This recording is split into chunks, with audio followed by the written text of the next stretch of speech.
didn't do against Alabama. And their tight ends, like Dale did super definitely monsters. They're like they can go 6'7", 6'5", 6'9". And I don't want to be right about. Good morning, friends. We are the Talking Hats coming at you on this beautiful Saturday morning, or I guess it's not afternoon anywhere yet, but Saturday morning. It's a beautiful day out here. It's going to be about 60 and sunny. How are things back there? 38-ish. Oh, gross. Well, I'm Dale. I'm coming at you from the Mile High City. That's Haris coming at you just outside the nation's capital in Northern Virginia. We've got an action-packed show for you today. A lot of topics to run down. I'm looking forward to getting into that. But first and foremost, got a very special shout out. I want to give one of your coworkers gave us a shout out. So I definitely want to return the favor there. I couldn't appreciate that more. And that's the kind of stuff we need to grow this thing. So go ahead and take over and give her the shout out she deserves. Yeah, I want to thank Avista. I told certain people at work about our podcast, and she took the reins and posted it on her social media page, on our Instagram page. So much love and appreciation for that, because it really does mean a lot. We are a small podcast trying to grow into this big industry. We're a small fish in this big pond. So any help is very grateful for us. Thank you. So we are much appreciated. So Avista, thank you. We love you. And hopefully you can pass it on. Anybody who's listening, feel free to call the show. We have an open line. So yeah, anytime anybody wants to get in. Haris, if your coworker wants to jump on the Zoom with us, tell her we'll talk about anything. This is not just sports yeah. Laser focused. If she just wants to get in and chit chat, I'm down. Like you said, and I echo the sentiment. Couldn't appreciate it more. That really, like when you told me that, like legitimately, I was touched. And maybe you might take it as hyperbole. For me, I really was touched by it. It really means a lot that somebody would take the time to do that for us. So, I appreciate it. And that, like I said, that's the stuff we need to continue to grow this thing. I have a shout out I want to give to we actually shouted this guy out before on a previous show for getting a college position at Temple as an assistant defensive coordinator. But Ola Adams has gotten a defensive back's job with the Denver Broncos. So he's joined me out here in Colorado. It's huge news. Ola Adams is a rising star in the coaching world. I've known him since he was a little kid. I actually used to coach him in basketball. Got a quick story about him. I had Eddie on the team too. It was kind of an all-star team, but the team we were facing in the finals that year was an all-star team too. Ola, I told everybody to get to the game a little early so we could go over stuff before the game, get ready for it. It was a clash of titans, some real ballers in this game. He showed up a little bit late, putting it out there. So he was the best player on the team too. He showed up late, so as a punishment, I benched him to start the game, and I put in one of our role players to start. What happened was the game was like down to the wire, back and forth battle. Ola played well, but the guy who started actually won the MVP. He was nothing more than a role player all season, but he took that starting role. His name was Ron Dade. He took that starting opportunity. He went out there like he had a great game. He was the MVP of the finals for us. But Ola, like I said, had a great game. He was a great kid to coach. I'm so happy for him. I actually, for his first coaching interview, I actually let him borrow one of my suits. So that's how close he is with the family. And I look forward to meeting up with him at some point for a drink while he's out here, just to congratulate him in person. And it's huge. Really happy for him. But let's go ahead and get the ball rolling on this show. Like I said, it's an action-packed affair here. We're going to start things off with, obviously, the Super Bowl. Go ahead and get into what. First of all, we can start with the picks we made, because I want to give you big props on that one, because you were spot on. So go ahead and take it over. That's what I wanted to say. I was just like, I didn't want to toot my own horn. I said they're going to win by 3, and they won by 3. But I will say this. And not only that, I asked you, I said, you got the Bengals with the points there. You said, yeah, you were dead on, spot on. So I wanted to give you props because you were spot on. Yeah, and I would like to thank like Dale and David. They taught me a lot about this betting in the last month and a half. So I just have to say I don't put any money into anything because I'm not a gambling man. Say that I've learned so much. Yeah, I learned so much that like I kind of understand now what can be picked here and there, because it's just like it's almost like if you know football knowledge, it's no, you're fine. At the end of the day, it's just like, you know, it is what it is. And I just want to say that game was probably one of the best I've ever seen, because I was sweating bullets towards the end of that game, because when Stafford threw that interception in the end zone, I was like, if the Bengals win this off of this, it's going to be crazy. And I called it. The LA Rams defense stepped up. Aaron Donald stepped up and won him that game. Yeah, Aaron Donald. So in the beginning, it was kind of hard to tell what direction the game was going to go. There was a little back and forth there in the beginning, but then once both teams really got settled in, you really did see that Rams defense just take control of the game. Led by Aaron Donald, like you said, he was getting that push up the middle, and then Von Miller, who was playing some inspired football, motivated by Demaryius. Of course, he was talking about that all week, and then after the game, just how much he loved and missed him, and that he was doing it for him. He was playing some clearly inspired football too. He had a couple sacks. One of them, I think, forced a fumble, but the Rams got it back. Yeah. But yeah, that defensive effort. Freaking Eric Weddle too. He tore his pec during the game, and then played the rest of the game. Had an impact on the game. Had an impact on their playoff run. He led the team in tackles in the previous game. So I'm so happy for him. I'd been talking about that leading up into it. So happy that he came off his couch, got a ring, going back to his couch. Man, just for the team, for the guys, for Donald, who was clearly talking. I mean, I see you want to jump in, but I'll finish up on Aaron Donald. Go ahead. No. So the thing is, like, what people don't realize is when you have a torn pec, you can't move. Oh, man. You can't move at all because it restricts that's your one. So painful. Spot. Yeah. That's why I wanted to make that point, is that's why like he was so crucial to that game, is because if he came out, I think it would have been a different story. Story. And I'll pass it back to you. That's all I wanted to say. I wanted to pass it back to you. Thank you, because that should be emphasized. How painful that is. The fact that he was a starter. So if he comes out of that game, that makes an impact on the game. Big props to him. I mean, he's a man. That dude, he's all man. To do that, and he showed after the game. I was all bruised up. It looked just disgusting, just disgustingly painful. So I'm glad he earned that ring. So happy for him. He was a ring chase, and I saw a tweet about somebody was giving him some crap for a ring chase. That's not what happened here. The team called him out of all the other options they had because they knew he was the best fit from him being there before, and he proved it. They got it done. So and I feel bad for OBJ. I really do. I was just like, man, because if he didn't get injured, I think the Rams would have won by 2 scores. Yes. Honestly, they would have won by two scores. You're absolutely right, because the flow of the game changed when he got hurt, because the coverage shifted to Cooper Kupp, who still had a big game. What Mr. Morris said in a previous show is correct. Like when you actually look the way he runs his routes, man. If anybody wants to learn how to route running properly, look at Jerry Rice. Look at how he runs his routes, and he runs it precisely. Go back to go to YouTube and type in Jerry Rice, and you'll see how he runs his routes. And you compare that to Cooper Kupp, you can see the similarities, and you can kind of see how they are kind of similar. He's not going to be Jerry Rice, of course not, but he has the resemblance of Jerry Rice when he runs it, because he takes people off the ball. I mean, he has fast twitch muscles, as we spoke about.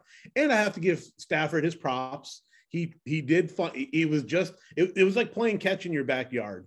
Now I'm going to throw a question to you that people have been kind of discussing for the past week and a half. Does this make Stafford a Hall of Famer because he got the ring?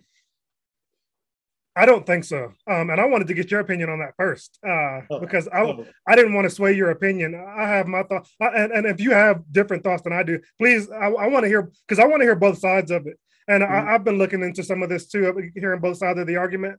We were kind of arguing with David back and forth during the week about Stafford and where this. I got a bone to pick with David. We'll have to. I was thinking we have to have him on, because I want to get that. We had a spirited debate in the text. I want to get that content. So,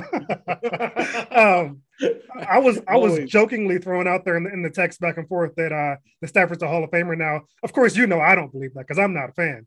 But I don't. My honest opinion is I don't think that this Super Bowl win alone is enough to catapult him into Hall of Fame status. Because in no season during his career has he ever been considered a top 5 quarterback. His numbers, he's got classic compiler stats. His stats are amazing. But he was never considered a top 5 quarterback, never in an MVP discussion. His teams have usually been bad, even with Megatron on his team. He's usually been on bad teams. So I can't give somebody who had a run with the super team Hall of Fame status. Now, that said, if he runs it back, hey, he's a Hall of Famer. Because I put Eli, you can have the same argument about Eli, never considered a top 5 QB, I don't know if he made a Pro Bowl. Matt Stafford made one. But he got the 2 rings. Yeah. And he beat Tom Brady both times. Yes. So I would have given him consideration for beating Tom Brady once. He beat him twice. Right. So Eli's the no doubt surefire Hall of Famer in my opinion. Some people still argue that, and I don't get it.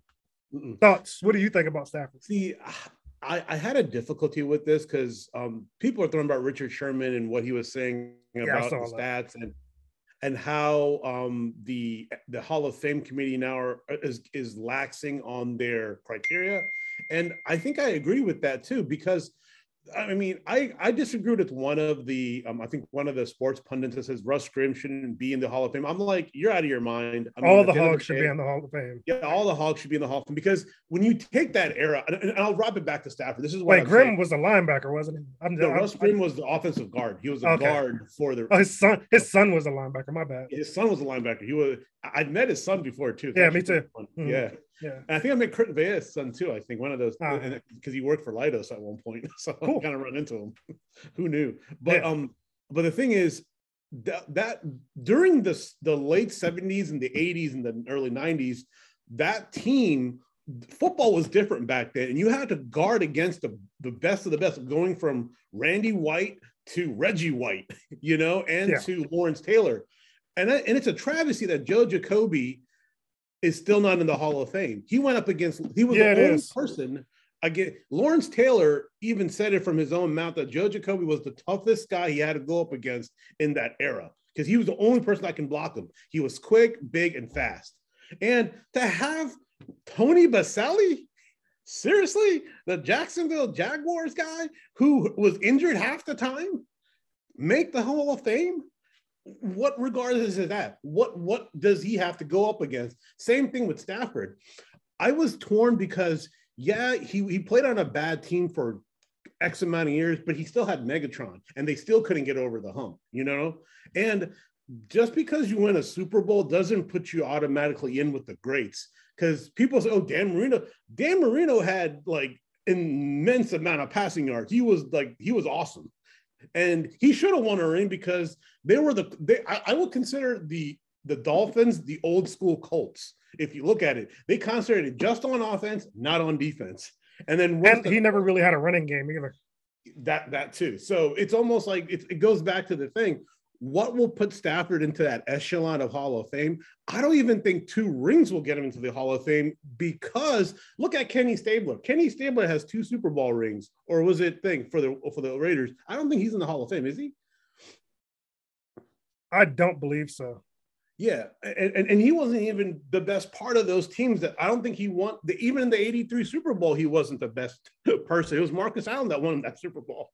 So. At the end of the day, just because, and that's where I kind of think is. Rest in peace, by the way, Ken Stabler. Yeah, yes, sorry. Yeah, he's a thing. But I just don't think Stafford will have. See, the thing is, I think Stafford is like like a glorified Kirk Cousins. Because Stabler only has 1, but there's somebody because I'm right there with you. There's somebody you're talking. Is it? Let me see. Keep going. I think I know who it is. Yeah, because I digress in the Kenny Stabler. I thought he had 2, but it was 1, I think. But I just think Matt Stafford is a glorified Kirk Cousins, if you look at it, right? Because he has all the talent around him now in LA.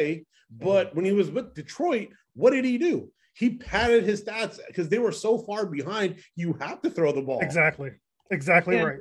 And winning another Super Bowl, I don't think he gets in because if you take Stafford out of the Rams and you put some other quarterback in, I think they probably are the same Rams. I think they would have won the Super Bowl even if they still had Jared Goff. I think they would have won the Super Bowl. I think it was just that. I think that team was just that good. I mean, Jared Goff. I mean, maybe if someone can like call me out on something, if I'm wrong, tell me. But I just think this Rams team was built differently over the years, and I don't think they needed to give up so much for Stafford to get all whatever they needed. No, I agree, because I don't hate Jared Goff like everybody else does. I absolutely agree that he could have taken this team to the Super Bowl. Not sure if he could have won it, but he definitely could have gotten this team there. And with them being so good, completely healthy, no Odell Beckham injury, Jared Goff wins this game too. To sway me on that, it would take you'd have to really like break down some film, some stats, like real facts to sway me on the fact that Jared Goff could have gotten them there too. The guy we were both thinking about, it wasn't Stabler, but they were teammates. It's Jim Plunkett. That's the one. Jim Plunkett won 2 Super Bowls. And he is not in the Hall of Fame. He's the only eligible quarterback with 2 wins as a starter to not be in the Hall of Fame. That's the one. It wasn't Stabler. It was Plunkett. I got those 2 Raiders guys mixed up. But that's the thing though, right? Like, what defies a quarterback to go into the Hall of Fame, right? I would consider that one thing. If you look at Dan Marino, he led that team. Hook or crook, he led that team. It doesn't matter. But they made the playoffs every year. They made the playoffs every year, if I remember, as a kid. And he had a cannon for an arm. So he got, and people were trying to surpass him. I think that's when Peyton Manning came in, they surpassed Marino's record. And Peyton Manning's teams weren't all that great either. If you take Peyton Manning out, ain't no Colts. He had some pretty good teams with Edgerrin James, Marvin Harrison, Reggie Wayne. Those were some solid teams. And then on the defensive side, later with Freeney and Mathis, he had some pretty solid teams. He should have won more in Indy than he did. See, that's the thing though, because they ran into New England, right? That was their nemesis. It's like when the Caps finally beat the Pens and they got over that hump. I mean, we'll get into that later on in the show, but I just feel that not just to like, not to beat it. I mean, I hate to say this, but I kind of agree with Richard Sherman.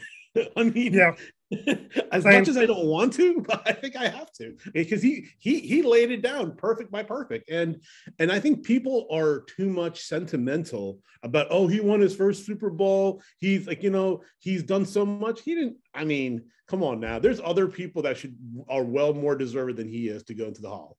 And you can't the Hall of Fame committee needs to look at themselves and kind of reevaluate their stuff. Not because I'm being biased or anything. It's just that you see people who are like, you're scratching your head like, how is he considered and not this individual? Well, standards do kind of need to be adjusted because the era is completely different for passers than. So if you look at a guy like Phillip Rivers, his numbers are better than every other Hall of Fame quarterback pretty much outside of the modern era. But is Phillip Rivers a Hall of Famer? That's a tough argument. His career is pretty close to Dan Marino. He didn't make it to the Super Bowl like Marino, but he was always up there in passing stats just like Marino. His numbers probably blow Marino's out of the water. I haven't looked at this, but I would imagine his are better because it's a different era of football. Right. Stafford's are going to dwarf Marino's. All these guys today who are consistent starters, Kirk Cousins, all these guys, their numbers are going to be insane. Yep. But does that make them Hall of Fame worthy? No chance, because it's just a different area. So it's different era. So you have to change you have to move the bar for the stats because this era is just different. It's a passing era. Yeah, and it's sad because like the old players of old are getting forgotten because they paved the way for this kind of football. Yeah, and it's just like you don't want to forget your past, but that's what's happening. So yeah. It's just, but hey, all in all, great game. It was a very entertaining affair. Like I said, it was physical. Yeah. The running games never could get going because both defensive fronts just like I knew the Bengals defense was good. Obviously, they're a Super Bowl defense. I didn't know they were that good. They were putting the clamps on that offense. Of course, Odell Beckham being out hurt, and then you had some drops a big drop from the backup receiver. I know his name. I can see it on my head, but I can't say it, so I'm not going to. But yeah, Burrow looked good. the offensive line definitely let him down. They're going to have to address that. There's talk of them going after Sheriff, so they're going to make some moves there and shore that up. And if that happens, I said it'll be tough for them to repeat, but that's all they have to fix. If they fix that, watch out, man. I would put it this way: if they're targeting Sheriff, I mean, I hate to see him go, but I like Cosme. I'll let him go. Too expensive. They offered him good money too. Yeah. So my whole thing is like this, man. Like, how much is not enough? Like, what do you want? Like, if they're going to just a little bit more, that's all I always say. That's true. But at the end of the day, if Cincinnati's going to target Sheriff, I'll say trade and get something back in return. I mean, is he? He's so they can trade him if they franchise him, and there's been talk of that, but that would be so expensive that I'm not sure that another team would want to jump in on that and then try to match that kind of contract to extend them out. That is an option though. And that's something it may be worth pursuing because if nobody's interested in trading for him, you just keep him. It'll be expensive, but he's an asset on that offensive line. He makes a difference when he's healthy. Yeah, and the funny thing is, William Jackson III is probably kicking himself now and be like, "Man, why did I sign with the? Why did I sign with the Commanders?" Sometimes the money's not worth it. But nobody predicted the Bengals would be here. So nobody. I mean, I'm sure if he had any idea, he takes a 1 year. I just want to be here deal. But nobody saw this happening. No, nobody did. But I have to say, the halftime show blew me away. It was actually a pretty good halftime show. Yeah, it was solid. I had one great. So Mary J. Blige, I'm a fan. I used to have a huge crush on her when I was a kid. I just wanted her to perform one song and she didn't do it. So I'm not happy about that. Real Love is all I wanted to hear, Mary J. So if you ever, that's all I wanted. Real Love, that's my favorite Mary J. Blige song. So I'm kind of disappointed in that. Yep. Outside of that, though, solid overall, solid show. Yeah, I was waiting for that because everybody was singing their hits. I thought she was going to sing that one too, but apparently she chose another one. Yeah, but it was good. Eminem was good. Shout out to him for taking the knee to support Kaepernick. I appreciate that. But yeah, Snoop did his thing. Dr. Dre out there showing the piano skills off. It was a visually impressive. 50 Cent. $1, bro. You're out there looking like me now. That was disappointing because I've always looked up to him, and I used to look like that, like he used to. I used to look like ripped like that, kind of. Without the tattoos, of course. But to see him coming out there looking like I look now, that was disappointing. He had the dad bod in full effect. I don't know if he has kids or whatever, but he has enough money to get a personal trainer. He knew for almost a year that this was coming. And you're going to go out. It ain't even the fact that he looked like that. I was ribbing Raina about it. I was like, you want to get the dad bod going? We're older now, it's whatever. But don't go out there in a tank top, bro. Like that. He was wearing a tank top he used to wear when he was jacked. That's like you said, that's $1 now. That ain't 50 Cent. So he touched on that too. That he was getting fat shamed. But he has to know better than that. It's okay. I mean, at the end of the day, he kind of made like the Pretty with the Big Boys feel well because I'm just like, yes, 50 Cent. I was like, if he could look like that, I feel a little bit better about myself. But it was funny because people are saying, "Oh, 50 Cent became $1." Yeah. I was like, dang. I was like, poor boy can't eat during COVID. Like, bottom, full effect. Right, it's COVID body. But he doesn't have any excuse for that. He has money, so. That's true. I mean, he has redonkulous money. Whoever thought investing in water will give you multi-millions. Yeah, I know. He has a whole lot of stuff going on. I can hate all I want. He wakes up rich every day, so whatever. Yeah, he's like what he's like the Mayweather or something else, man. He just makes money. Yeah. So Cooper Kupp won MVP. I think Aaron Donald had an argument for it. It's funny that Matt Stafford was nowhere in consideration because usually that's the quarterback's thing, and his receiver got it. So what happened with that? Did he have 2 picks? I know one was that drop pass. I think he had, and then the long pass. So he had 2 picks. So when you have 2 picks, I mean that was keeping the Bengals in the game too. So it's hard to consider him when you make those mistakes. One was a mistake. One was a drop pass. But yeah, it is what it is. At the end of the day, I think Aaron Donald should have gotten it because he changed the game. Yeah, like he literally changed the game because when with Cooper Kupp, like they scored a touchdown, so they were leading, right? So, but the Bengals were driving. Let's say for hypothesis for fictitious purposes, they didn't stop them. Bengals could have literally went down there and scored. Mm-hmm. because they have an amazing field goal kicker. So all they had to do was get in field goal range, and they were driving up there. So the Bengals. Oh yeah, that one call when on that deep pass, the Bengals touchdown. You know how I always say the refs, they have their agenda. The NFL tells them, all right, we want the game to go in this direction, so make sure y'all do whatever it takes. That deep pass, the dude face masked on that one. Well, it was Ramsey, right? He face masked Ramsey and kind of threw him to the ground. And the ref was right there, but they have their directive, in my opinion, that we got to keep this game close, guys, because if that doesn't happen, that game has the potential to get out of hand.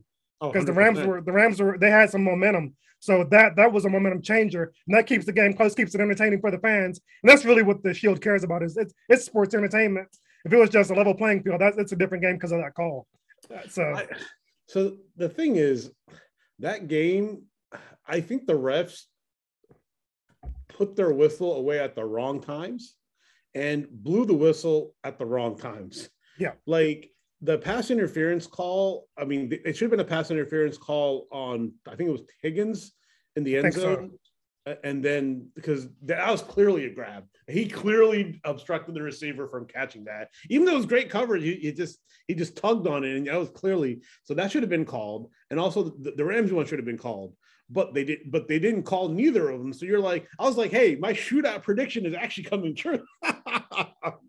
But I was hoping I would hit on the over, because I said I picked the over, and I was like, all they had to do was score one touchdown. I got the under. I would have been 3 for 3. Yeah, my bet's hit. I bet Rams money line and the under, and those both hit. So yeah, and that's good. That's really good, because I was happy somebody won money. I was like, just $1.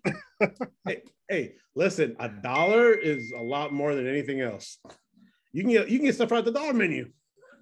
You can't even shop at the dollar store anymore because it's $1.25 now. But yeah, I know. Whatever. I know. 25 cents. You can always go to McDonald's. Even with the dollar menu, it's like out here especially, it's a little more expensive because the tax out here is insane.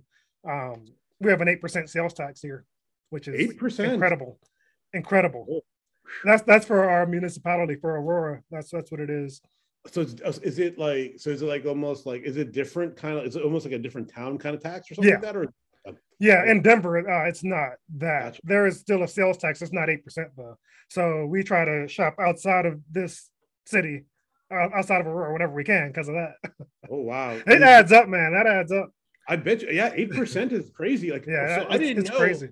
When we go to the Walmart here in Dulles, they charge you for like bag. They charge you for like health. They charge you for something. I'm like, in Dulles, they charge you for a bag, because Loudoun's not supposed to be like that. That's Fairfax.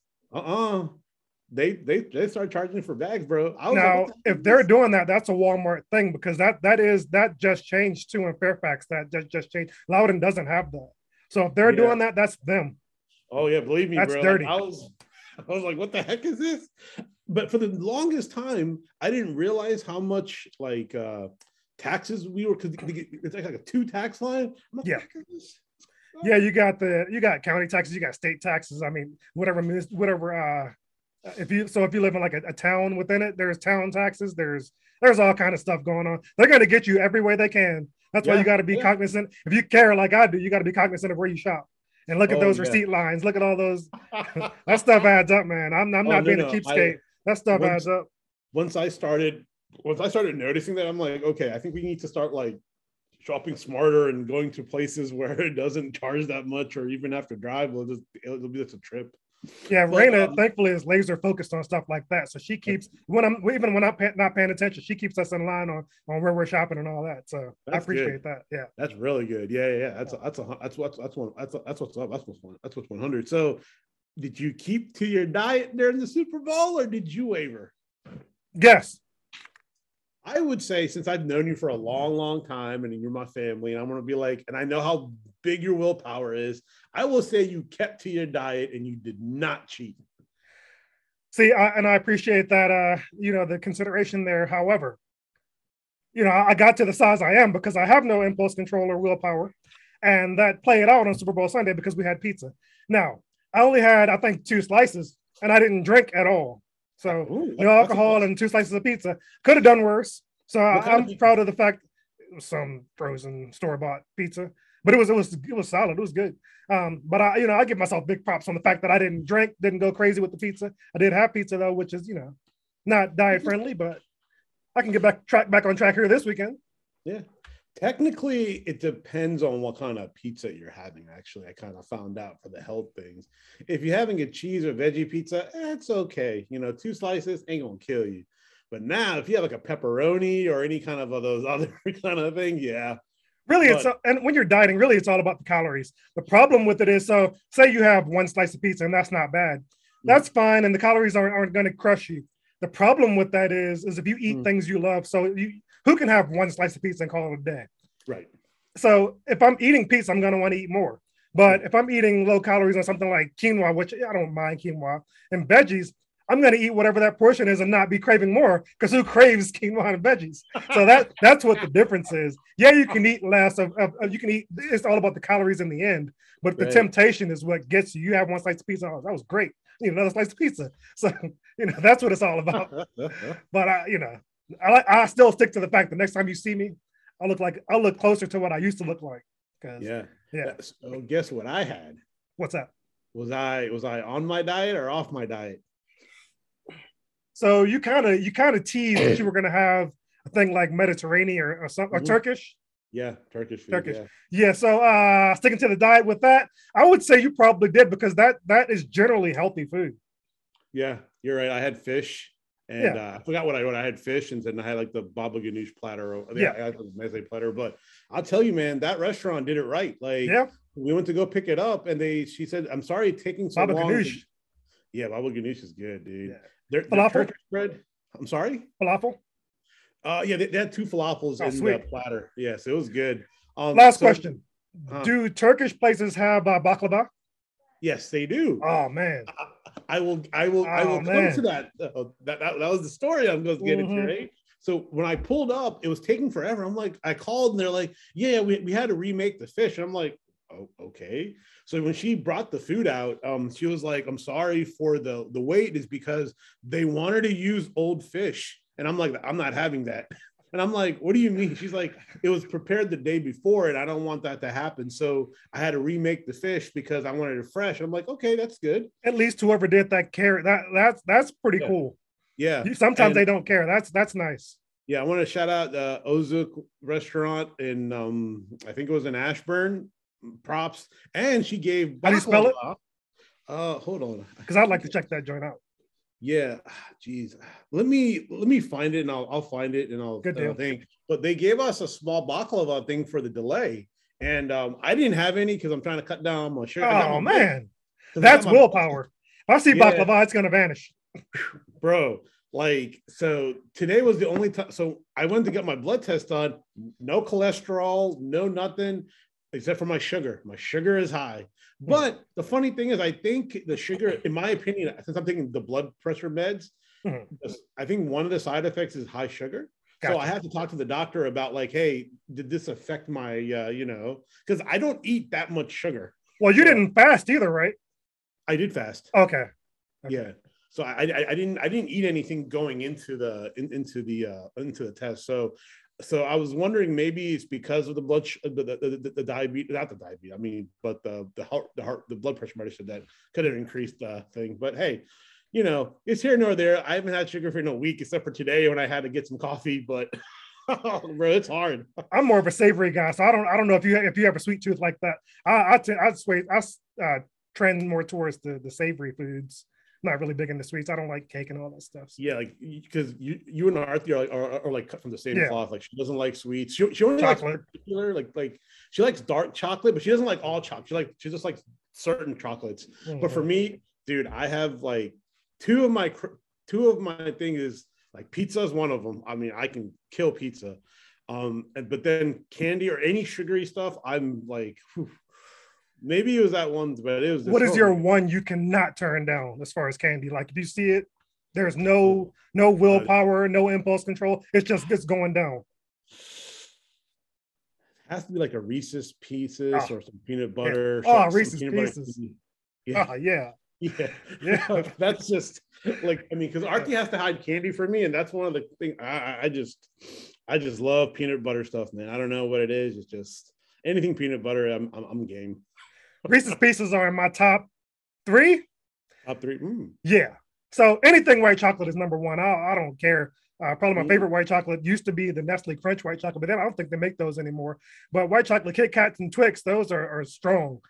That's number 1.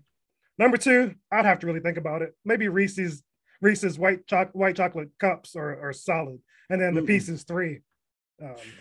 Yeah, Pieces are hard to beat. Their cereal. Oh my God! Back when we were kids, man, that Reese's Pieces, like, that was my favorite all time. I mean, it took over Fruity Pebbles. It took over like everything for me. It should be illegal. It should be illegal. But I don't think it's the same formula now when we were kids.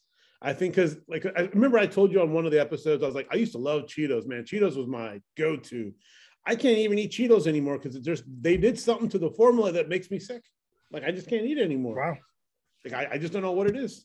I still love Cheetos, so I try to avoid buying them. If we have them in the house, it's going down, like I said. So I try to avoid getting those. Yeah, something I wanted to run by you. I was watching. We had just gotten home from bringing us again another birthday dinner, but this time with her family out of this Chinese joint. It was pretty good. So if y'all come out here, we gotta hit that joint up. It's solid. Yeah. But I don't know if y'all like Chinese food like that. How do you feel about that? Sweet.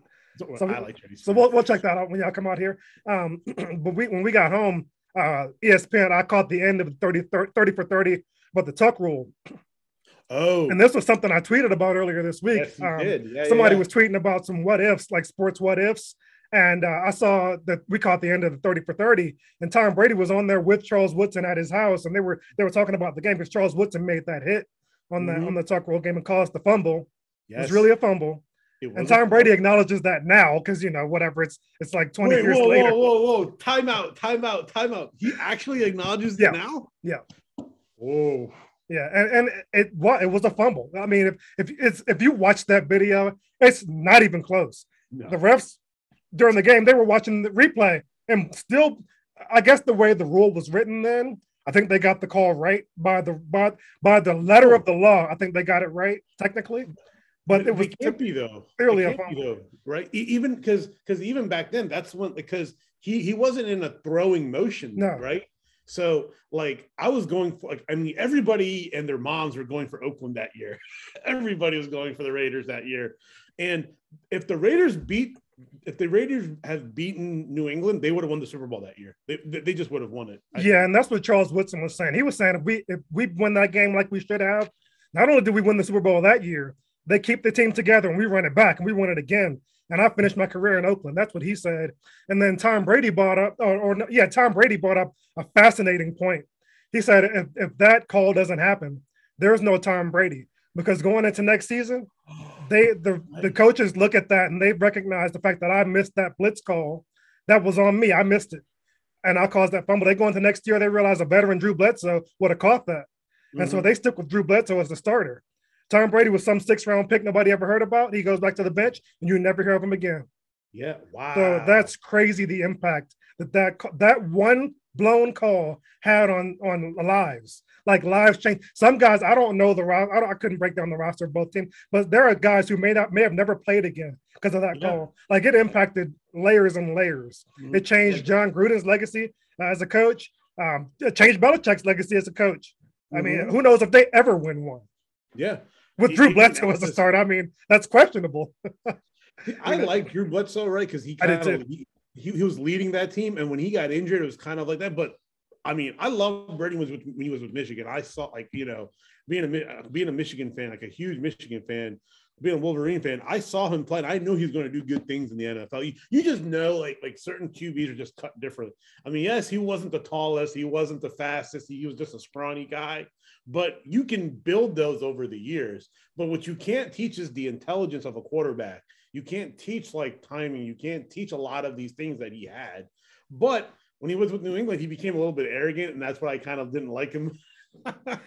He also said that you don't know what would have happened, and maybe there's no me. But he said, knowing how I am, I know I would have found a way to make it happen. Wow. So that was just hearing them two reminisce and talk about the what ifs. That was, you see the banter back and forth on Twitter, but to hear the guys who were involved in it go back and forth about the what if, it was fascinating. So if you haven't seen that, like look that up on the, like I don't recommend TV shows. People do what they want to do with that. You have your own opinions. But I'm recommending this one. It was an intriguing watch. If you're a football fan, which I know you are, it's worth the watch. Yeah, because Ed Hockley was the referee in that game.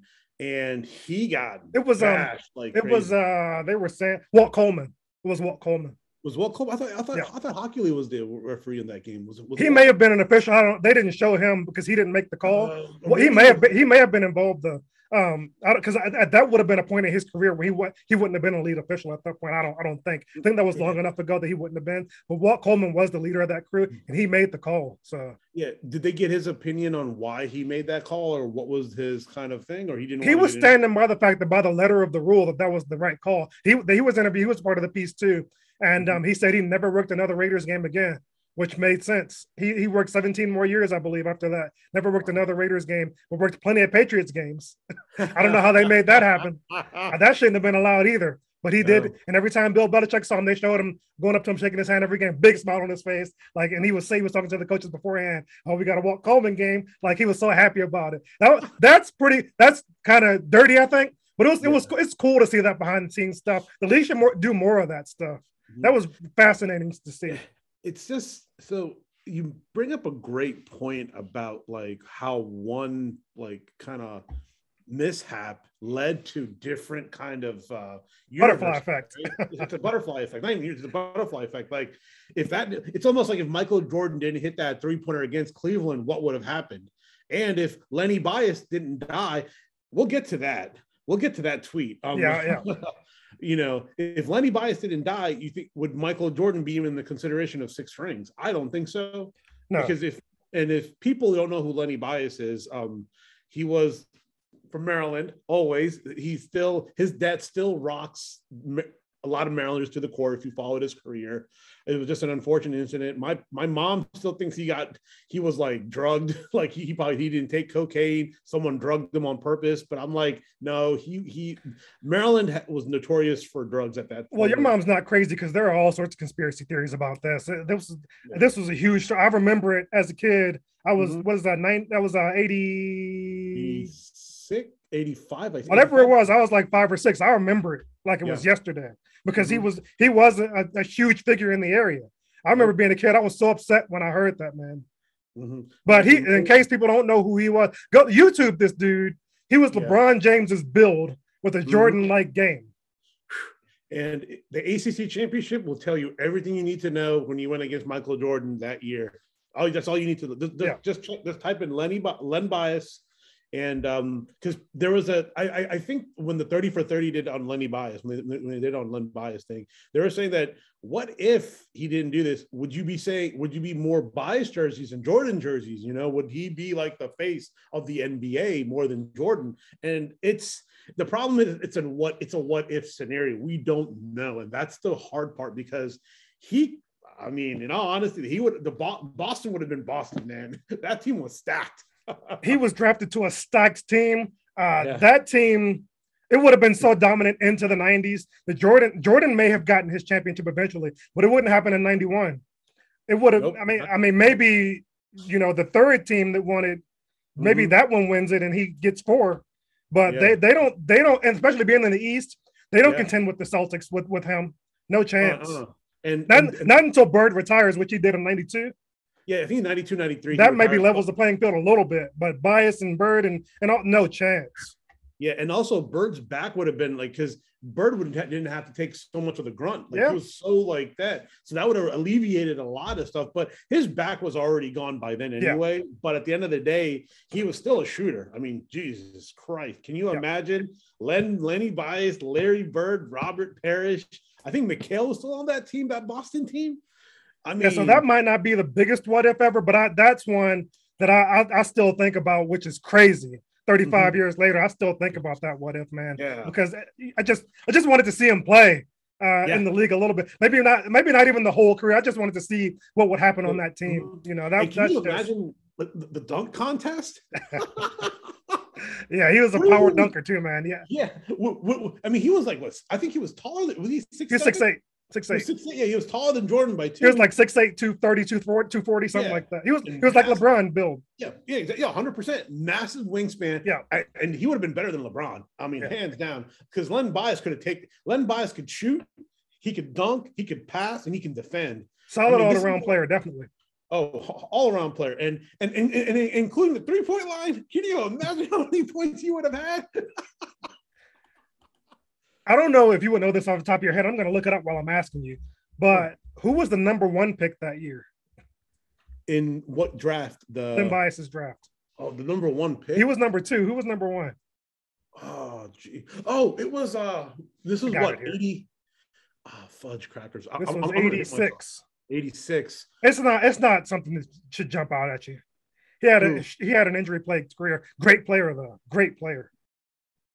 I'm gonna hit myself. I'm UVA. I know. I know who you're talking about. Oh God, I know who he is. Jesus. I think he's involved in racing now. I don't know if that would help you out. He's it was Brand. Yep. You're on it. You're right on it. Brad. What was that guy? Brad. You got Brad.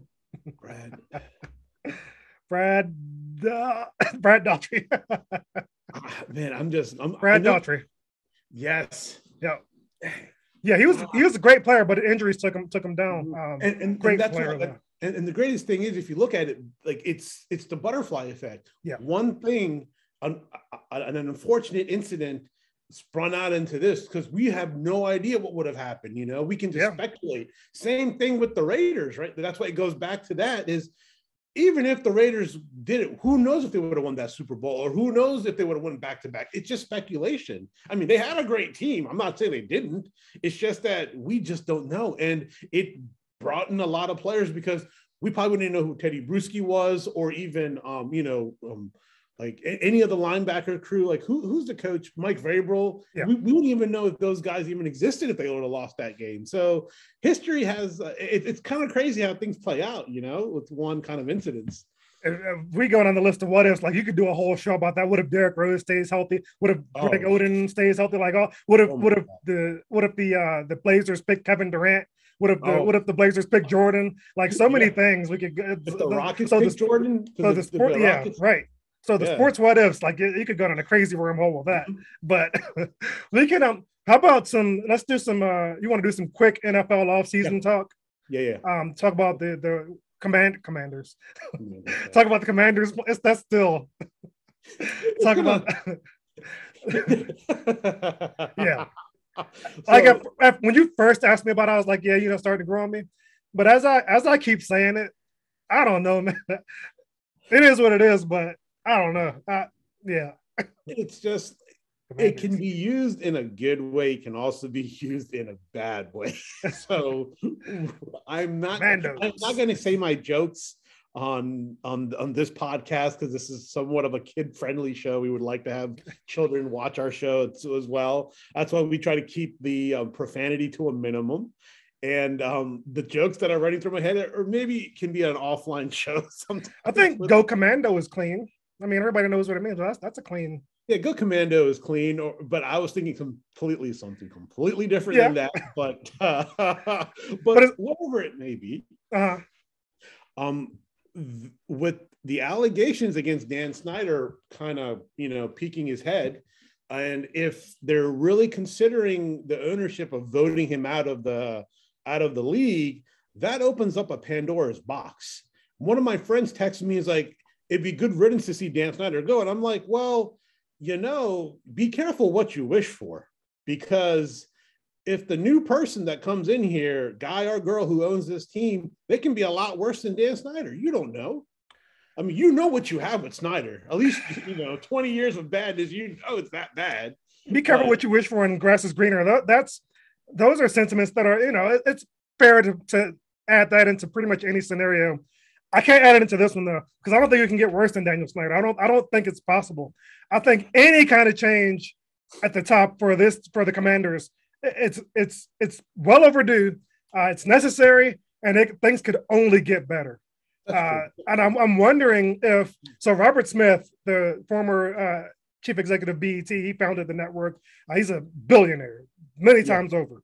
There's speculation that he's interested in buying the Broncos. I think we brought this up before. Yeah. He's one of few guys, him and Bezos, who could do a straight up cash just by themselves. Don't need any outside investors. These guys could just swoop in and do it. And Bezos is in talks out here too. I wonder if either or both of them are waiting to see how this plays out before they really throw their hat in the ring with the Broncos, because Smith has ties to the DC area. BET was headquartered there. And Bezos, of course, has ties to the DC area with the Washington Post. So I wonder if they're waiting to see how that plays out before they make official bids on the Broncos. Oh, yeah. That's interesting to see, because they could both be interested in the Washington Commanders. Because I think like this is going to get a lot messier before it gets clean. Because there's a lot of secrets that are coming out. And I'm like, you know what, man? Like, where there's smoke, there's fire, and the fire is burning. And the stuff that we know about and the stuff we've heard, like, imagine what we haven't heard. We've heard some horrible stuff. So imagine how deep it goes. Oh, yeah. And I mean, it's the dirty laundry is going to get aired very soon. And and rightfully so, though. Rightfully so. They shot themselves in the foot with this one. And as an organization, they should be ashamed of what happened. And I don't care about like how are you going to spin the marketing scheme of things, whatever. Stuff is stuff. And you guys dropped the ball on a lot of bad things. And you guys looked the other way, which shouldn't have happened. But here nor there, they need to address in the first round a lineman or a linebacker. One of those two, the best players on that team. Because at the end of the day, if the smoke is right about Russell Wilson coming to DC, you shouldn't be getting a project in the first round because you don't even have a star. As far as quarterback? Yeah, as far as a quarterback. Yeah, I'm only for them drafting a quarterback if it's Malik Willis. Outside of that, I wouldn't touch anybody else in this draft, not in the first round. I like Malik Willis, but the problem with that is he's too much of a project, and I don't think coming to Washington would benefit his career. Like, he needs to go to a place where he can thrive and get trained properly. Like, I hate to see wasted talent. And he has so much talent that if he comes here, I don't think there's that capabilities of going to make him make that next step. I don't disagree with that at all. That's not something I even took into consideration. Thinking about him aside, I was only thinking about the team. And I think best for the team would be to get a guy like him. But I wouldn't draft a quarterback in the first round outside of him. I think what they need to target in the first round is a receiver. I think the offensive line is fine. Even if they lose Sharp, I think the line is fine. I think they've got enough depth there, assuming they had injuries this season, and that's why the depth was hurt. They even had injuries to their depth. So that hurt. I think if they stay healthy, they'll be fine there. That's not an immediate need, especially since they signed Leno. They re-signed Leno. I don't think linebacker is immediate need. They have need there. I think that's one you can address in free agency because I don't think it'll be too expensive to do so. You got a guy like Alexander Johnson out here in Denver. He's a great middle linebacker who got hurt this year. He's going to be a free agent. And I said before last season, Denver brought him back, but he was a free agent before last season. I thought Washington should have explored that because he's so underrated. He makes every tackle. I mean, he's fiery. I would love if they got a guy like him. I hope somebody in the front office can see this and this dude can get on the radar. He's such a good player. I would love to see him in burgundy and gold. Yeah. But receiver, they got to get the pressure off McLaurin. Whoever they have a quarterback next season is going to need another weapon. McLaurin is a top flight 1A receiver. I mean, no doubt about it. But that's all they've got. So, like the Packers with Adams, I mean, Adams is unstoppable. McLaurin ain't Adams yet. Right. You got to take some pressure off him, though, and I think you do that by getting somebody opposite him, a dynamic player. And I wouldn't pay free agency money to do that. That's too risky. And draft is risky too. But I'd rather take a risk on a young talent who can keep around for a while. That's true. That's what I think. I mean, I'm glad we have. I don't like that we always agree. I like to have some debate and conflict here. So that's what I think about it. Yeah. So for me, I think they have the receiving crew already. I mean, they have. Who would you start opposite McLaurin next season? So next season, if Curtis Samuels is injury free, I would start Curtis Samuels or De'Ami Brown. De'Ami Brown from he showed flashes, man. Yeah, see the thing is, I look at so since David called me out on talent and we evaluate talent differently, I'm going to say this. I look at the wow factor and how the mechanics work for people in my talent pool. If I want to have to pick talent, it's like, what can you do for the team? That's how I look at mechanics. Terry McLaurin's mechanics are amazing. He can get open. He just needs somebody to throw him the ball. Opposite, De'Ami Brown is just fast. So he's like a Deshaun Jackson or an OBJ. He can just go receiver, go straight down the field, get open. He can beat his man off. He just needs to learn about his route running just a tad bit, and he's good. Gotta get those hands short up too. Yes, he had some drops. So yeah, some major drops. But I think that comes with the growth. Like there's certain receivers who can sometimes it's bad. Some guys never get it. Yeah, but he's not. I think he can get it. He's a body catcher. Like he has to turn from a body catcher to a hands catcher. And that's the biggest growth from college to NFL if you don't know how to do that. Because most college receivers are like body. They use their bodies to catch the ball when I see certain receivers because that's all because their talent is so superior. They don't need to use their hand. They can just go up, get the ball, and they're done. But in the NFL, everybody's there. Like everybody's on your same level. So you got to position your hands properly to where you want the ball to go to. But here nor there, if Curtis Samuel's he has to be like your X factor, like how Deebo Samuel is. You have to use him in that kind of capacity. You can't just use him. But I think like as you stated in a previous show, stop hiring Carolina Panthers people. I mean, if you could pick like a first round athletic trainer, since the Washington Commanders athletic trainer got in trouble with the feds, I would choose an athletic trainer. But see, I know a strength coach. My brother is a strength coach. He could be out there helping them out, but yeah. Curtis Samuel is not somebody I would rely on at all.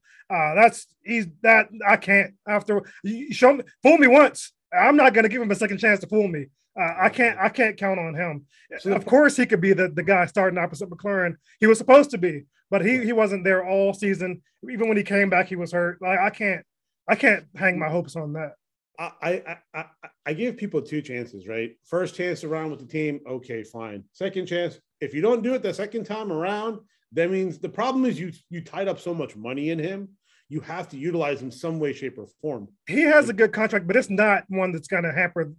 His contract is not one that should alter decisions because it's not, especially with the cap going up, like that's not one that would hold me back from drafting a receiver. And the Commanders have so much cap space money now. It's not even funny. So they can even cut him if they want. They just need someone to replace him.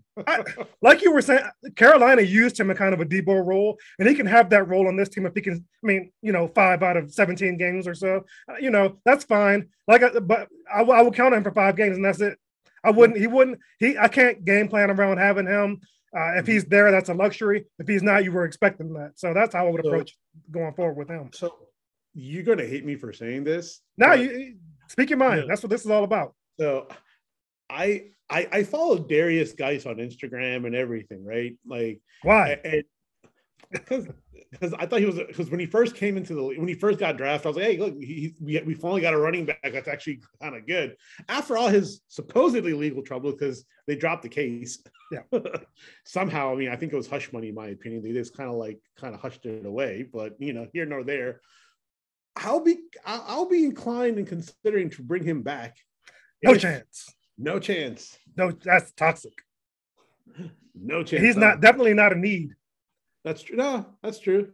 Because I was thinking maybe use Gibson more as a receiver more than a running back. Well, they should be doing that, but then you have Patterson. I'm a huge. He's like pocket Hercules. Like he's like a Maurice Jones-Drew back in the day. He has the size, he has the speed, and he just needs the touches.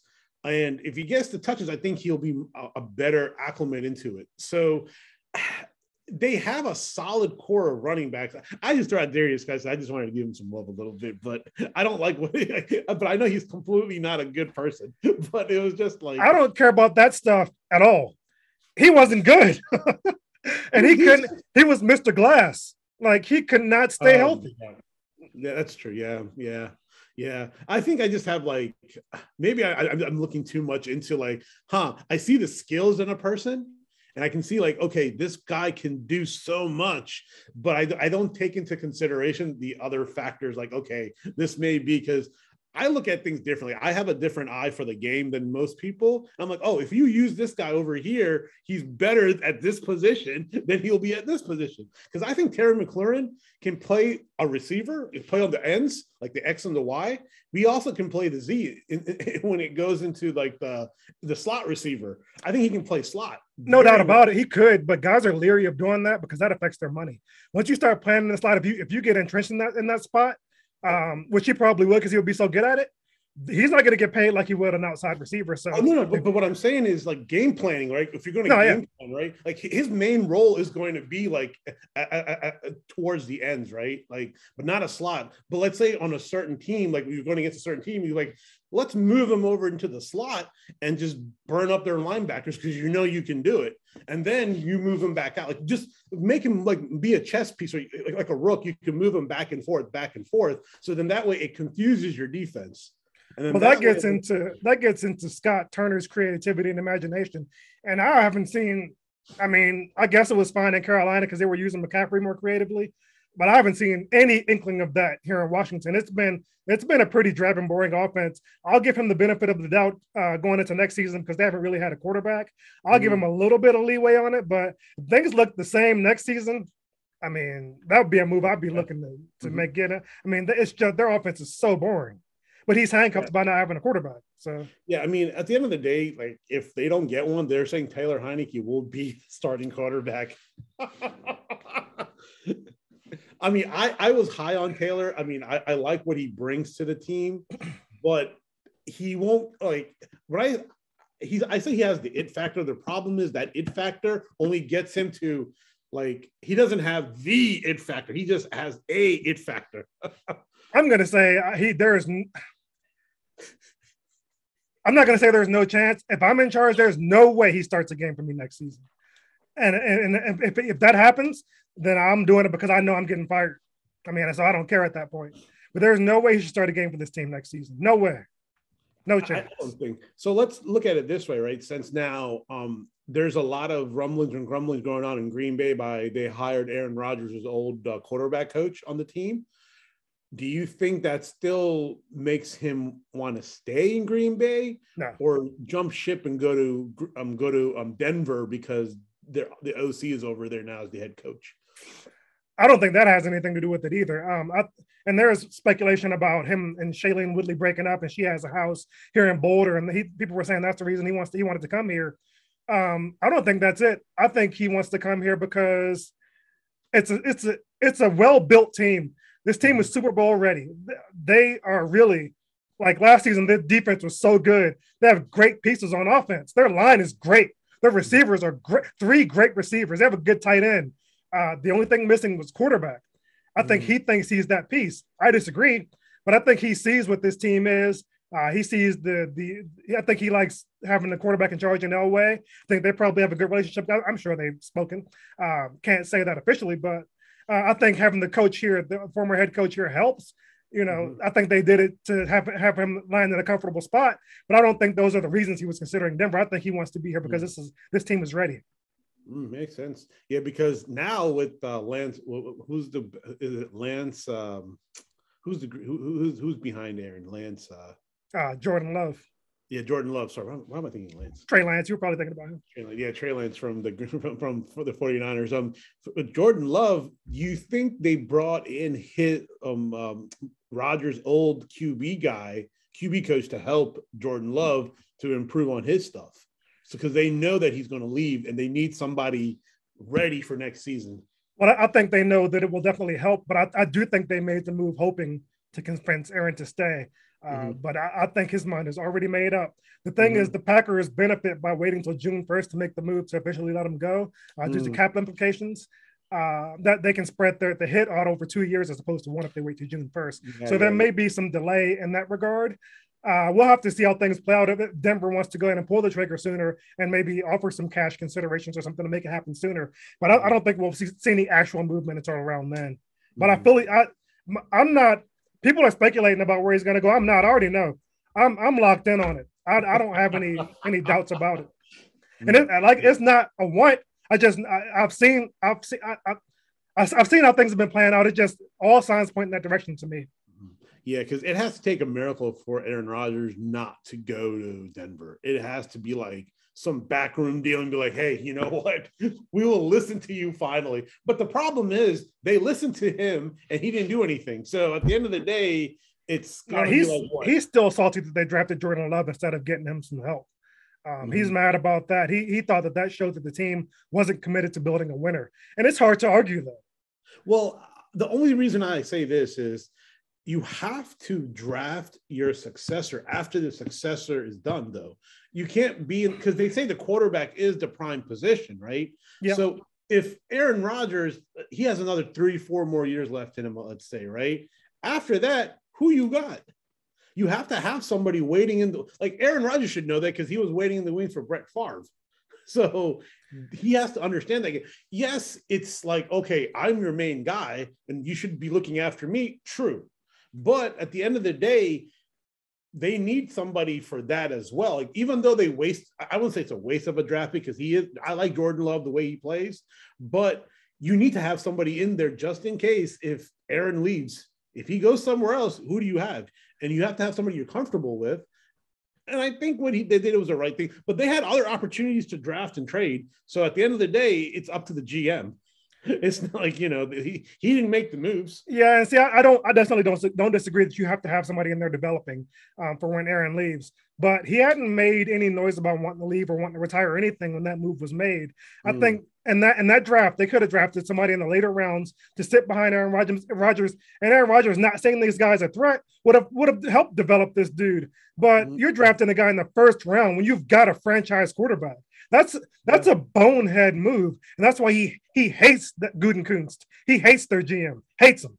That's why he will not consider coming back there. He hates him for making that move. Yeah. So with that in mind, I don't think like we can bet money on it or something, but he's not coming back next year. No, he probably already made his mind up. He's just playing that the reporter game, the cat and mouse, like, oh, this, that. But now this begs the question when you go to San Francisco, right? Jimmy G is like, they know he's leaving. They know he's out. No question. Yeah, he's out, right? So if I was a team, like people were like, because I think David was the one that says he'll pick Kirk Cousins over Jimmy G or whatever. I think that's what he said. I'm not sure, but I was like, I'd rather have Jimmy G than Kirk Cousins.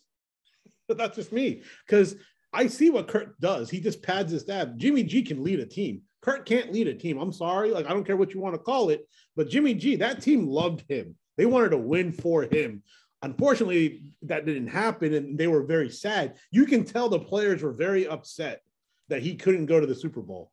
So I can forgive his late interceptions because of that, because that team will rally around him.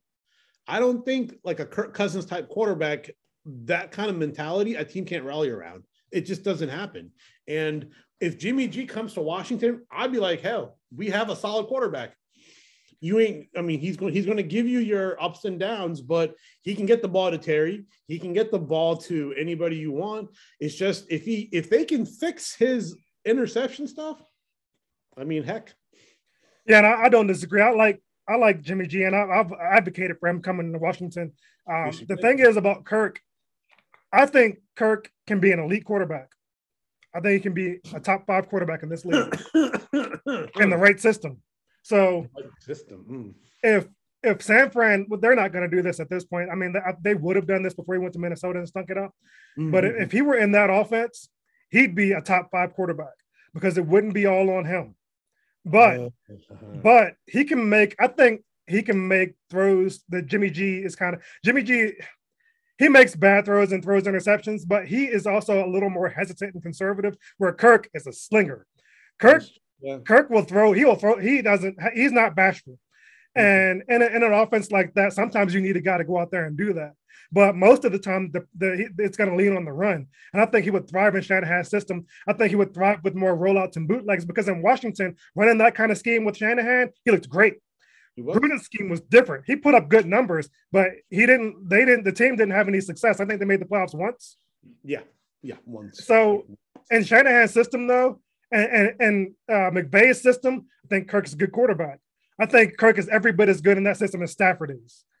I think he puts up the same numbers, has similar results in that system. He's not a quarterback for every system, though. He's not a pass-heavy offense quarterback. Yeah. He can't have it all on him. And Minnesota brought him in and paid him and tried to make him that guy. And they found out quickly that they couldn't do that.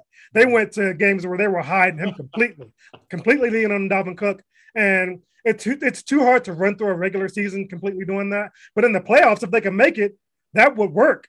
So, you know, I don't know what they're going to do at quarterback. But I stand by what I think about Kirk. He could be an elite quarterback in the right system, but in just any system, no, he's not. He's bottom tier in like a regular, not in Shanahan system. Like he probably have to go like on a West Coast offense system. You're thinking? Well, Shanahan's offense is an offshoot of the West Coast offense. It's just more run heavy. Like the regular West Coast offense is about 60-40 pass to run. Shanahan's is the opposite. It's 60-40 run to pass. So that's the difference, because Mike Shanahan came up under the West Coast offense and with the Niners.